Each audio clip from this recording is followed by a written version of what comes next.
जय जगन्नाथ फ्रेंड्स मु दास मधुस्मिता वेलकम करुच्ची मो चैनल को।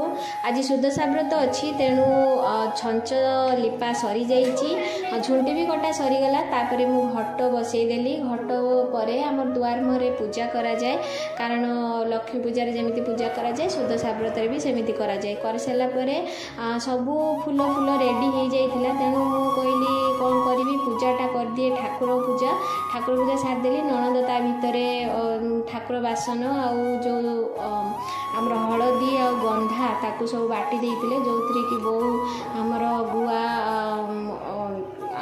चौरी बेत बा गौरी बेत भी से कहते धोइबे तो से पानी रे बो फूल टिके दुब आउ गंगा पानी से जो बटा होता हलदी आउ गंधा ताकू से सबू धोईदेले।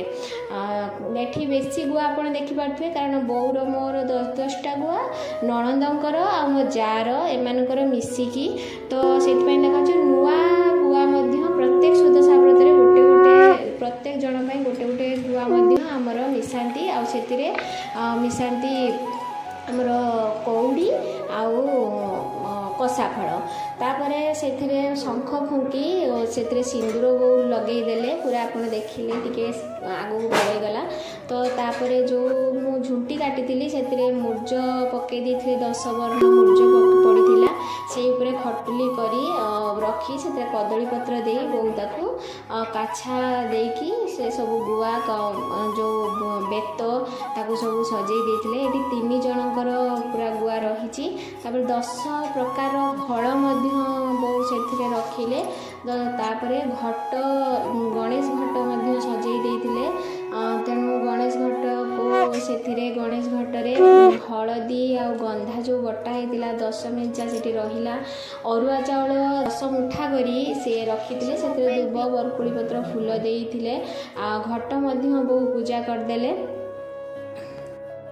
खटुली रे शुद्ध साब्रत बही को मु रखी देइथिली पूजा पाई मु पूजा कर देइथिली दुब बरकुड़ी पत्र फूल रे तापरे बो आमर पद्म फूल लगे देइथिले मां को पाखरे पद्म फूल मां को अति प्रिय। तापरे बो 10 मुह दीप ताकू सजई देइथिले कला मध्ये बिछे देइथिले कला दिया जाए मु दुब बरकुड़ी पत्र चाउल 10-10टी करी अलग अलग रखी देइथिली।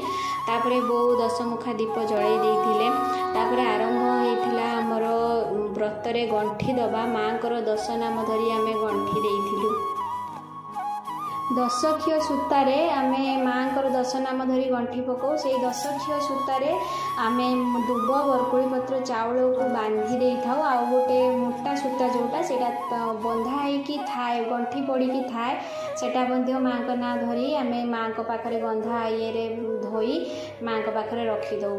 तापर जो व्रत बही पढ़ा जाए व्रत बही पढ़ीदेली। तापर बहु 10 प्रकार फल काटी देइथिले मो आलती आउ बाल धूप कर्पूर रे आलती करी देइथिली फल जो कटा होइतिला ताको मध्य पानी छड़े देइथिली।